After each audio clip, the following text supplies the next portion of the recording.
우리는 지난 시간 예수님께서 이 천연계를 통해서 보여주셨던 예수님의 기적 이야기를 살펴보았습니다.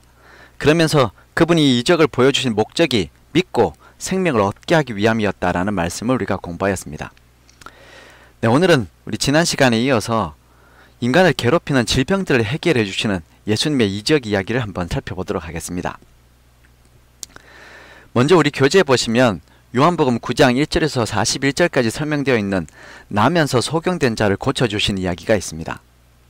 우리가 성경을 통해서 예수님의 여러 이야기를 보면 예수님께서는 먼저 잘못된 기초 위에 세워진 그 사람들의 장벽과도 같은 생각과 습관 또는 전통들을 교정하시고 그들을 온전한 기초 위에 다시 세워주시는 것을 보게 됩니다. 이 환자들을 고칠 때에도 이러한 같은 사건과 문제를 보는 그 예수님의 시선과 생각이 있는가 하면 기존의 사람들이 가지고 있던 시선과 생각이 달랐다는 것입니다. 이 잘못된 사람들의 시선과 또 생각 때문에 문제는 계속되는데도 그들은 그것을 고집하는 것을 보게 된다는 것입니다. 예수님은 새로운 생명의 법칙을 보여주시는데 사람들은 자신들이 가지고 있던 사망의 법칙과 또 죄의 법칙을 전통이라고 주장하면서 옹호하는 것입니다.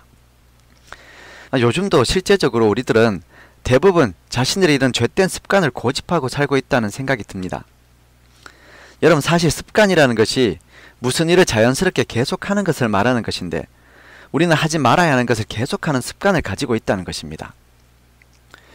더 많이 기도해야지 하는 것은 생명의 습관이지만 자꾸 기도하는 자리에서 일어서고 싶고 오늘은 그냥 하지 말고 넘어가자, 오늘은 시간이 없으니까 누워서 하자, 이런 것들은 사망의 습관이라는 것입니다.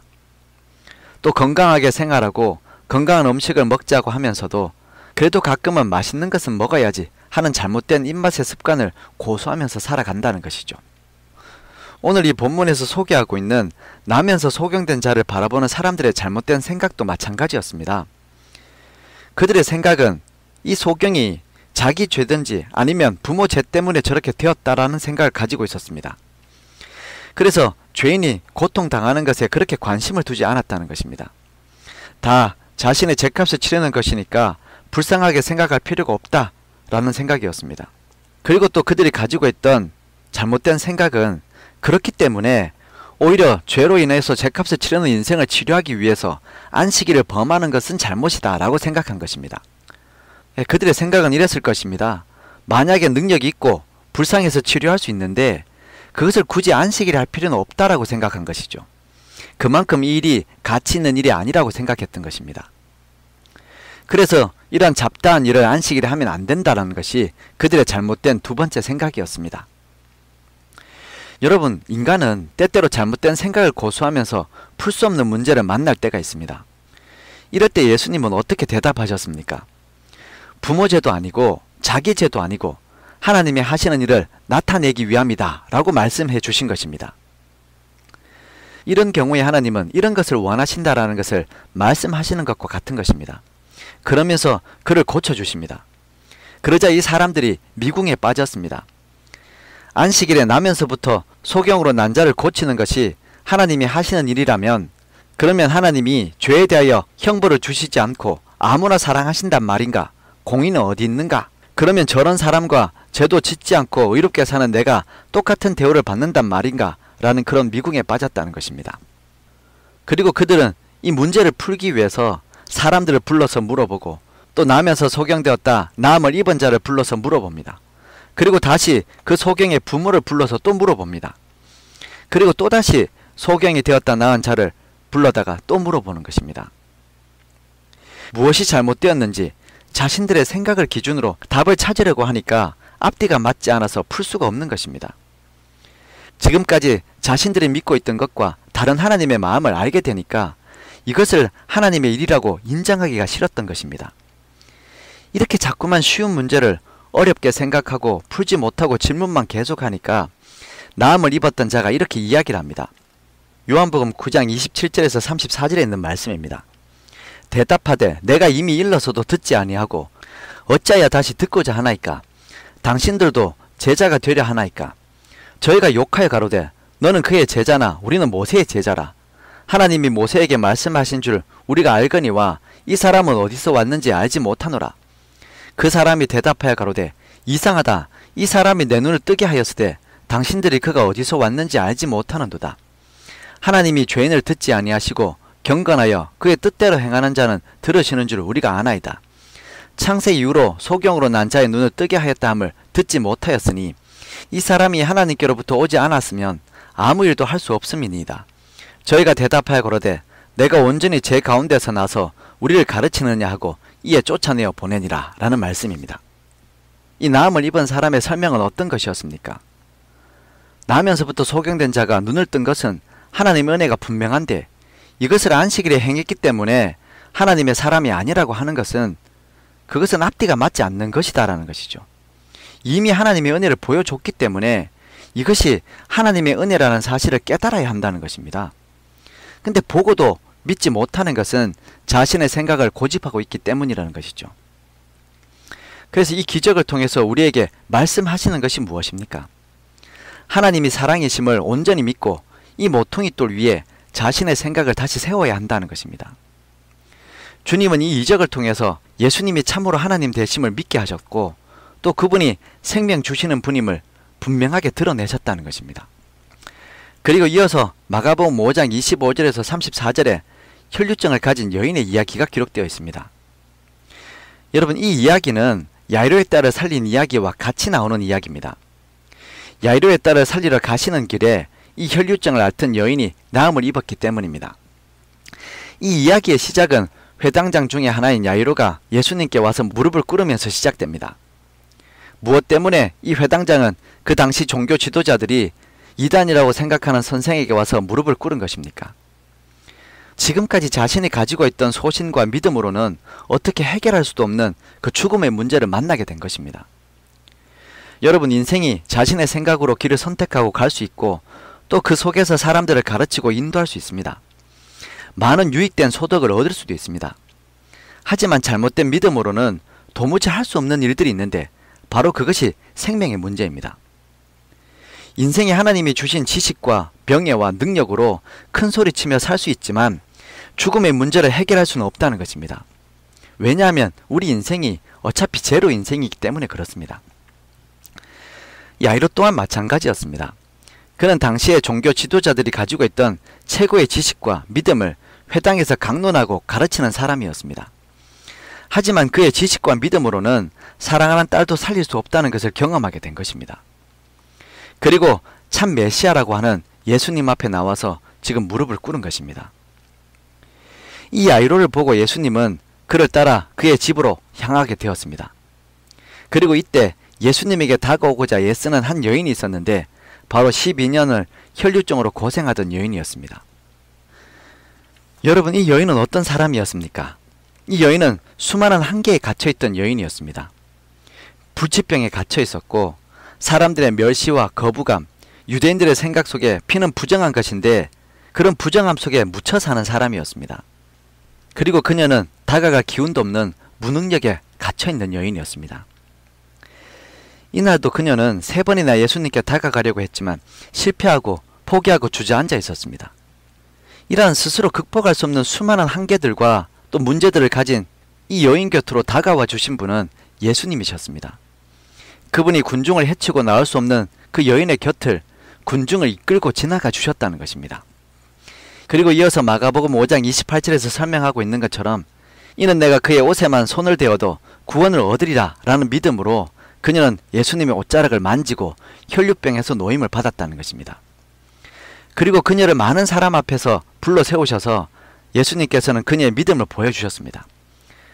그리고 이 이적을 통해서 사람들이 예수를 믿게 하시고 그분이 생명이 되심을 함께 경험하게 하셨다는 것입니다.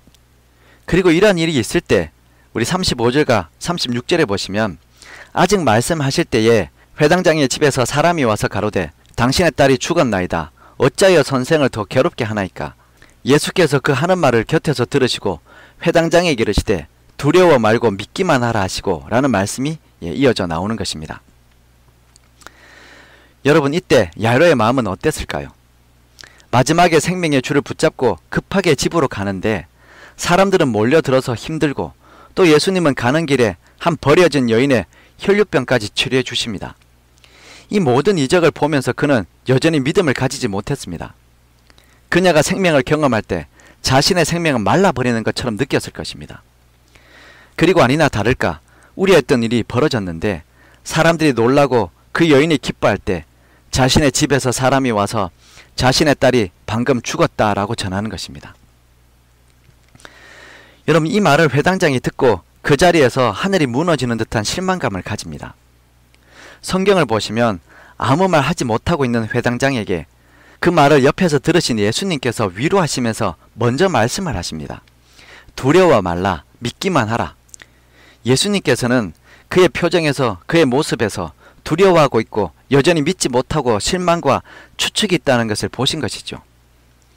그는 지금 실망과 추측으로 예수님의 손을 이제 그만 놓으려고 하고 있었습니다.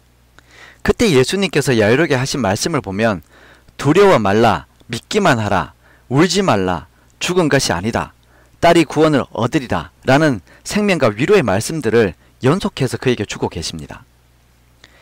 그가 가지고 있는 문제들의 크기와 실망감, 이러한 문제들 앞에서 아무것도 할 수 없고 또 아무 말도 할 수 없는 야이로에게 주님은 가장 확실한 위로와 답이 되어 주셨다는 것입니다. 그리고 그분을 믿고 그 생명을 얻게 하셨다는 것입니다.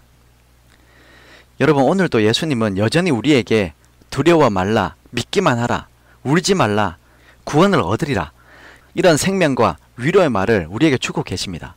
그래서 그 말씀을 믿고 따르는 사람에게 참으로 그 생명을 경험하게 하시는 분이 되어 주신다는 것입니다.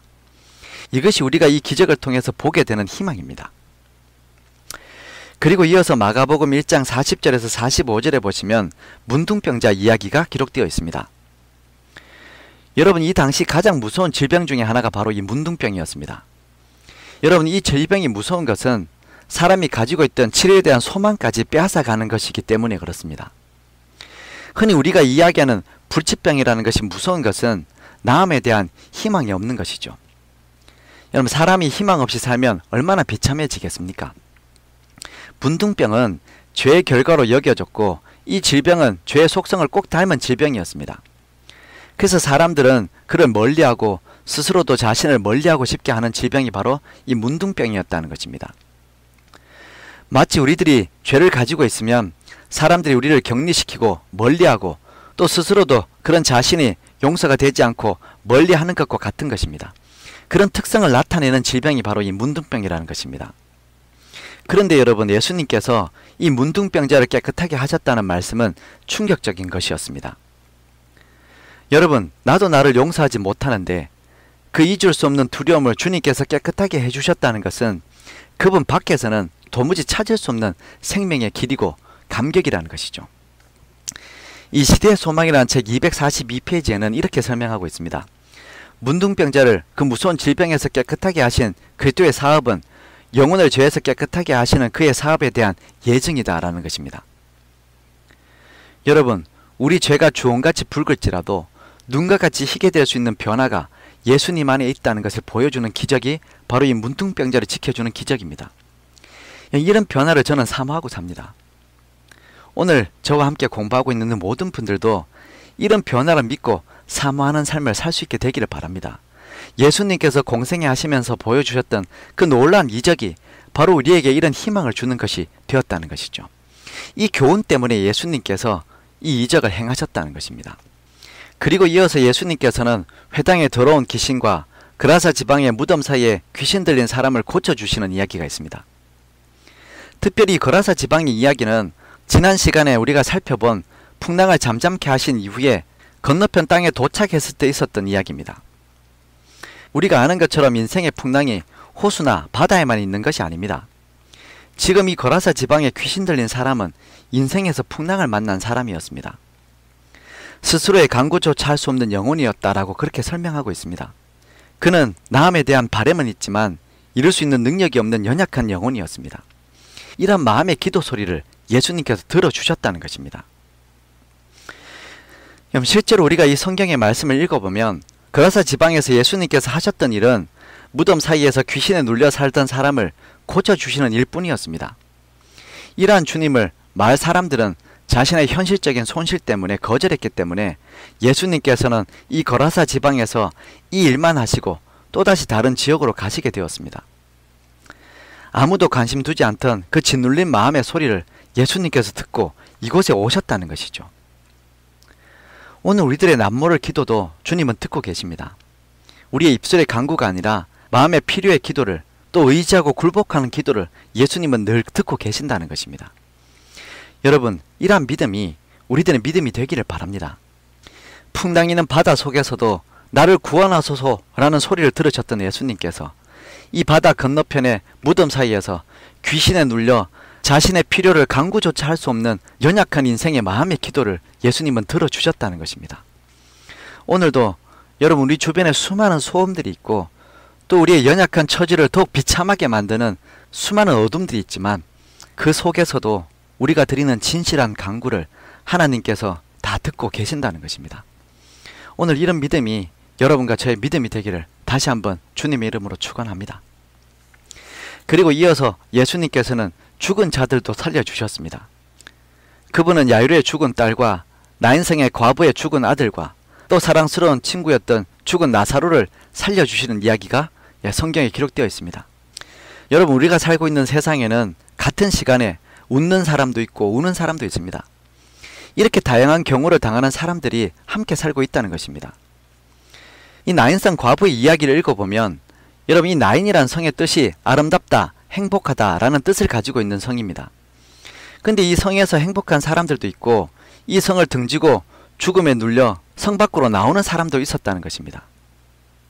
여러분, 이 장면을 회화적으로 그리면 참 의미가 있습니다.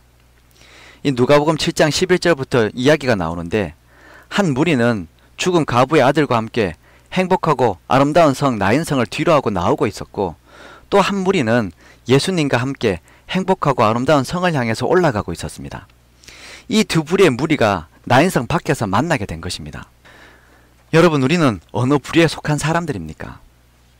이런 슬픔의 행렬, 죽음의 행렬을 손을 얹어 멈추신 분이 바로 예수님이셨다는 것입니다.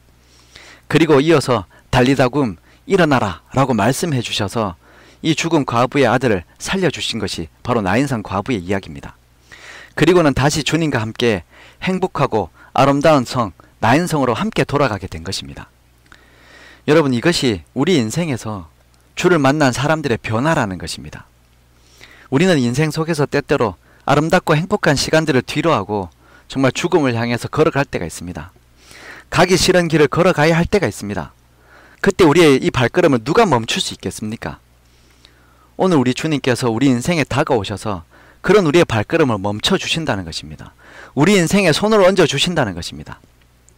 그리고 달리다굼 일어나라 말씀하신 이후에 주님과 함께 다시 행복하고 아름다운 성을 향해서 올라가게 해주신다는 것이죠. 오늘 여러분과 저의 믿음이 이런 믿음 생활이 되기를 바랍니다. 우리가 예수님을 만난 이후에 우리는 어디를 향해서 가고 있는 사람들입니까? 하나님께서 우리를 위해서 마련해 주신 그 약속의 땅, 소망의 땅으로 함께 나가고 있는 사람들입니다. 우리가 주를 믿음으로 비록 우리의 겉사람은 후패하지만 우리의 속사람은 날로 새로워지는 행복한 삶을 살게 되는 하나님의 자녀가 되었다는 것입니다. 오늘 이런 놀라운 특권들을 한순간도 잃어버리지 않고 정말 주와 함께 감사하며 누리고 사는 여러분과 제가 되기를 간절히 소원하면서 오늘 시간을 줄이도록 하겠습니다. 함께 기도하시겠습니다. 사랑하는 우리 주님, 오늘 우리 하나님께서 정말 어쩔 수 없는 질병 속에 놓여있는 인생들을 고쳐주시는 이야기를 우리가 함께 살펴보게 해주셔서 감사합니다. 하나님께서 이 세상에 참된 생명이 되신다는 사실을 우리에게 깨닫게 해주셨사오니 주님, 날마다 우리가 믿음의 손을 위로 뻗어 참 생명의 주를 붙잡고 살 수 있도록 좀 축복하여 주시옵소서. 그래서 우리의 인격의 문제, 우리 몸이 연약하여서 당하는 질병의 문제, 그리고 병든 관계의 문제, 이 모든 문제를 하나님 안에서 해결하며 사는 믿음의 삶이 되도록 축복하여 주시옵소서. 오늘 하루의 삶이 하나님께 조율되기를 원합니다. 하나님, 늘 우리를 이끌어 주셔서 이제는 우리 주님과 함께 행복과 아름다운 도성을 향해서 올라가는 믿음의 발걸음이 되도록 축복하여 주시옵기를 예수님 이름으로 간절히 기도드립니다. 아멘. 네, 감사합니다. 또 우리 다음 시간에 뵙도록 하겠습니다.